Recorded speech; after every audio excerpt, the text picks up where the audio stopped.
ತುಂಗಭದ್ರಾ ಡ್ಯಾಂನಿಂದ ನೀರು ಪೋಲಾಗುತ್ತಲೇ ಇದ್ದು ಲಕ್ಷ ರೈತರಿಗೆ ವರದಾನವಾಗಿದ್ದ ನೀರು ಸೋರ್ತಾ ಇರುವುದು ಅಯ್ಯೋ ಅನ್ನುವಂತಿದೆ.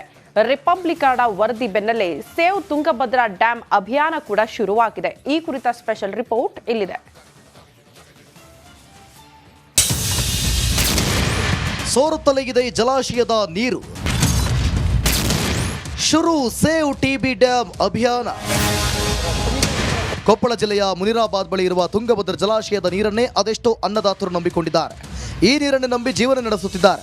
ಬರಗಾಲದಿಂದ ಬೇಸತ್ತು ಜಲಾಶಯ ತುಂಬಿತ್ತು ಅಂತ ಖುಷಿಯಲ್ಲಿರುವಾಗಲೇ ಮತ್ತೊಂದು ಆಘಾತ ಎದುರಾಗಿದೆ. ಟಿಬಿ ಡ್ಯಾಂನಿಂದ ನೀರು ಪೋಲಾಗುತ್ತಲೇ ಇದ್ದು ರೈತರು ಕಂಗಾಲಾಗಿದ್ದಾರೆ. ಟಿಬಿ ಡ್ಯಾಂ ಸ್ಥಿತಿ ಹೇಗಿದೆ? ಟಿಬಿ ಅಣೆಕಟ್ಟೆಯ ಇತಿಹಾಸದಲ್ಲೇ ಇದೇ ಮೊದಲ ಬಾರಿಗೆ ಈ ದುರಂತ ಸಂಭವಿಸಿದೆ. ಟಿಬಿ ಡ್ಯಾಂನ 19ನೇ crest gate chain link cut ಆಗಿದೆ. ಗೇಟ್ನಲ್ಲಿ ವೆಲ್ಡಿಂಗ್ ಬಿಟ್ಟ ಕಾರಣ ಗೇಟ್ ಕಟ್ ಆಗಿದೆ. 70 ವರ್ಷಗಳ ಹಿಂದೆ ಅಳವಡಿಸಿರುವ ಚೈನ್ ಲಿಂಕ್ ಇದಾಗಿದ್ದು ಡ್ಯಾಂ ಮೇಲ್ಭಾಗದಲ್ಲೂ ಹಲವೆಡೆ ಬಿರುಕು ಕಾಣಿಸಿಕೊಂಡಿದೆ. ಕ್ರಸ್ಟ್ ಗೇಟ್ ಅಳವಡಿಸಿರುವ ಜಾಗಗಳಲ್ಲೂ ಸಣ್ಣ ಬಿರುಕಾಗಿದೆ. ಹೀಗೆ ಬಿರುಕುಗಳು ಹೆಚ್ಚಾದರೆ ಡ್ಯಾಂ ಅಕ್ಕಪಕ್ಕದ ಹಳ್ಳಿಗಳಿಗೆ ಕಂಟಕ ಫಿಕ್ಸ್ ಆಗಲಿದೆ. ಸುತ್ತಮುತ್ತಲ ಗ್ರಾಮಗಳಲ್ಲಿ ಜಲಾವೃತವಾಗುವ ಸಾಧ್ಯತೆ ಇದೆ. ಡ್ಯಾಂನಲ್ಲಿ 30 TMCನಷ್ಟು ಹೂಳು ತುಂಬಿರುವ ಸಾಧ್ಯತೆ ಇದೆ. ಹೂಳು ತುಂಬಿರುವ ಕಾರಣ ನೀರು ಸಂಗ್ರಹ ಸಾಮರ್ಥ್ಯ ಕಡಿಮೆಯಾಗಿದೆ. ಗೇಟ್ ಅಳವಡಿಸಲು 60 TMC ನೀರು ಹೊರಬಿಟ್ಟ ನಂತರವಷ್ಟೇ ಕಾಮಗಾರಿ ನಡೆಯಲು ಸಾಧ್ಯ.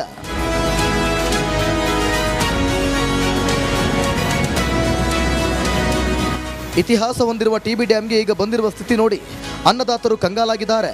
ಹೀಗಾಗಿ ಸೇವ್ ಟಿಬಿ ಡ್ಯಾಂ ಅಭಿಯಾನ ಶುರುವಾಗಿದ್ದು ತುಂಗಭದ್ರಾ ಜಲಾಶಯಕ್ಕಾಗಿ ಹೋರಾಡಬೇಕಿದೆ. Bureau report, Republic Kannada.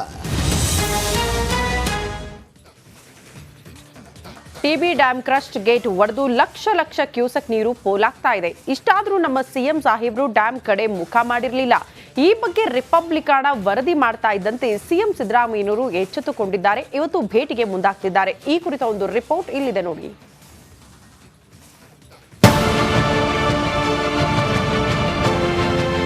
ವ್ಯರ್ಥ, ಲಕ್ಷ ಕ್ಯೂಸೆಕ್ಸ್ ನೀರು ವ್ಯರ್ಥ.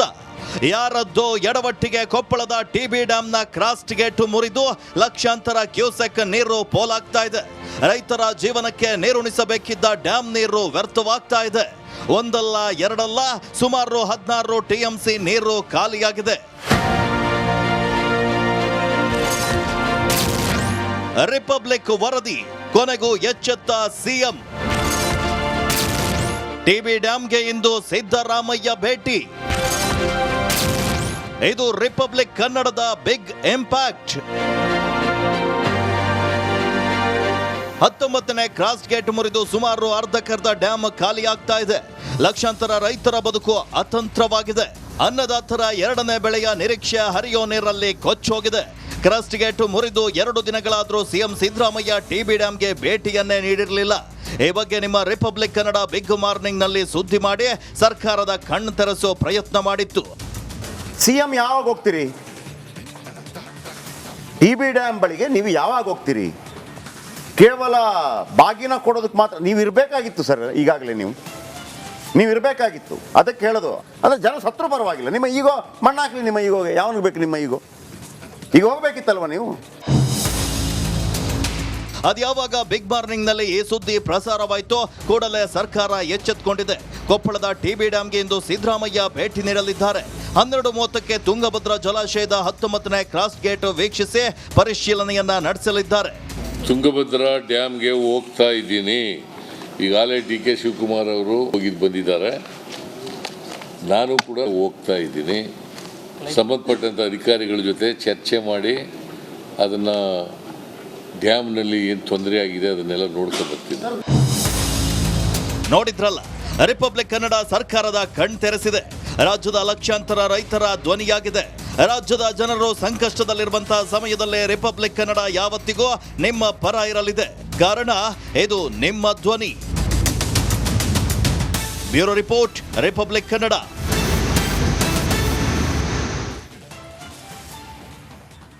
ಸಿಎಂ ಸಿದ್ದರಾಮಯ್ಯ ಪತ್ನಿ ಪಡೆದ ಮೂಡಾ ನಿವೇಶನದ ಜಟಾಪಟಿ ಕೋರ್ಟ್ ಮೆಟ್ಟಿಲೇರಿದೆ.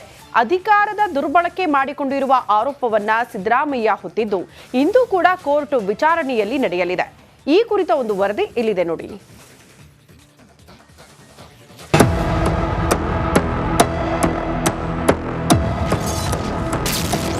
ಸಿಎಂ ಸಿದ್ದರಾಮಯ್ಯಗೆ ಇಂದು ಬಿಗ್ ಡೇ. ಮೂಡಾ ಖಾಸಗಿ ದೂರು ಇಂದು ವಿಚಾರಣೆ. ಮೂಡ ಹಗರಣ ಸಿಎಂ ಸಿದ್ದರಾಮಯ್ಯ ಇನ್ನಿಲ್ಲದ ಸಂಕಷ್ಟ ತಂದಿಟ್ಟಿದೆ.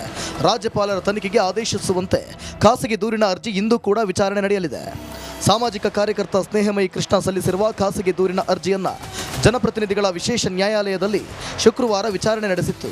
ಇಂದು ಇದೇ ಅರ್ಜಿ ವಿಚಾರಣೆ ನಡೆಯಲಿದ್ದು ಸಿಎಂ ಸಿದ್ದರಾಮಯ್ಯಗೆ ಇಂದು ಬಿಗ್ ಡೇ ಆಗಿದೆ.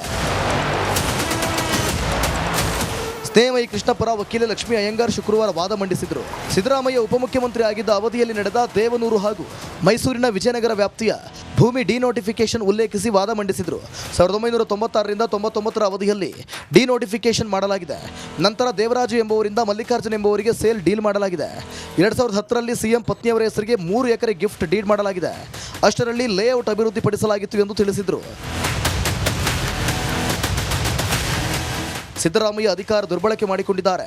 ಮೂಡ ಆಯುಕ್ತರ ಮೇಲೆ ಪ್ರಭಾವ ಬೀರಿ ಅಕ್ರಮ ಎಸಗಿದ್ದಾರೆ ಎಂದು ಹೇಳಿದರು. ಮೂಡ ಯಾವುದಾದರೂ ರೆಸಲ್ಯೂಷನ್ ಮಾಡಿದೆಯೇ ಎಂದು ಜಡ್ಜ್ ಪ್ರಶ್ನೆ ಮಾಡಿದರು. ವಕೀಲೆ ವಾದ ಮುಂದುವರೆಸುತ್ತಾ ಪ್ರಾಸಿಕ್ಯೂಷನ್ ಇಲ್ಲದೆ ತನಿಖೆ ಮಾಡುವಂತಿಲ್ಲ ಎಂದು ಭ್ರಷ್ಟಾಚಾರ ನಿಯಂತ್ರಣ ಕಾಯ್ದೆಯ ಸೆಕ್ಷನ್ 17ರ ಬಗ್ಗೆ ಹೈಕೋರ್ಟ್ ಆದೇಶವಿದ್ದು ಇಂದು ನಡೆಯುವ ವಿಚಾರಣೆಯಲ್ಲಿ ಕೋರ್ಟ್ ಯಾವ ತೀರ್ಪು ನೀಡುತ್ತದೆ ಎಂಬುದರ ಮೇಲೆ ಸಿದ್ದರಾಮಯ್ಯ ಭವಿಷ್ಯ ನಿರ್ಧಾರವಾಗಲಿದೆ. Bureau report, Republic Kannada.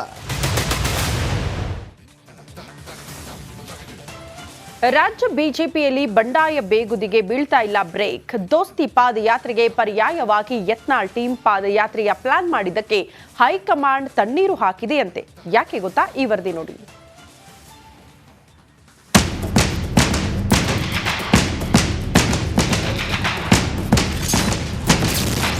ಪಾದಯಾತ್ರೆ ಪಾಲಿಟಿಕ್ಸ್ಗೆ ಹೈ ಅಲರ್ಟ್. ಯತ್ನಾಳ್ ಟೀಮ್ ಪಾದಯಾತ್ರೆಗಿಲ್ವಾ ಅಸ್ತು. ಯಾಕೋ ಬಿಜೆಪಿಯಲ್ಲಿ ಏನು ಸರಿಯಿಲ್ಲ ಅನ್ನೋ ವಾತಾವರಣ ಸೃಷ್ಟಿಯಾಗಿದೆ. ದಿನ ಕಳೆದಂತೆ ಬಂಡಾಯದ ಬೇಗುದಿ ಜೋರಾಗಿದೆ. ರಾಜ್ಯ ನಾಯಕರ ಮುನಿಸು ಸ್ಫೋಟ ಆಗ್ತಿದೆ.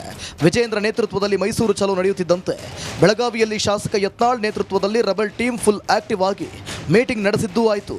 ದೋಸ್ತಿ ಯಾತ್ರೆ ವಿರುದ್ಧ ಸಿಡಿದೆದ್ದಿದ್ದ ರೆಬೆಲ್ ಟೀಮ್ನ ಪ್ರತ್ಯೇಕ ಪಾದಯಾತ್ರೆಗೆ ಬ್ರೇಕ್ ಬಿದ್ದಿದ್ಯಂತೆ. ಹೌದು, ಬಿಜೆಪಿಯಲ್ಲಿ ಮತ್ತೊಂದು ಪಾದಯಾತ್ರೆಗೆ ಸಜ್ಜಾದ ರೆಬಲ್ಗಳ ಬಗ್ಗೆ ಹೈಕಮಾಂಡ್ ರಾಜ್ಯ ಬಿಜೆಪಿಯಿಂದ ಮಾಹಿತಿ ಕೇಳಿದ್ಯಂತೆ. ಅದಕ್ಕೂ ಮುನ್ನ ಪ್ರತ್ಯೇಕ ಪಾದಯಾತ್ರೆಗೆ ರಾಜ್ಯ ಬಿಜೆಪಿ ಅವಶ್ಯಕತೆ ಇಲ್ಲ ಎಂದಿದೆಯಂತೆ. ಕೆಲ ಸೀಮಿತ ನಾಯಕರು ಪಾದಯಾತ್ರೆಗೆ ಮುಂದಾಗ್ತಿರುವುದಕ್ಕೆ ನಮ್ಮ ಒಪ್ಪಿಗೆ ಇಲ್ಲ ಅಂತ ಹೈಕಮಾಂಡ್ ವಿವರಣೆ ನೀಡಿದೆಯಂತೆ.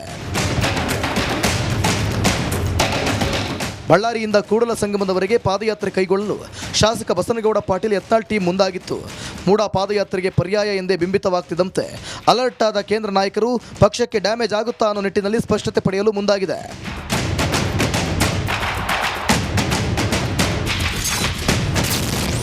ಕೇಸರಿ ಹೈ ಕಂಡು ಮೈಸೂರು ಚಲೋ ಬಳಿಕ ಈಗ ಮತ್ತೊಂದು ಪಾದಯಾತ್ರೆ ಅವಶ್ಯಕತೆ ಇದೆಯಾ?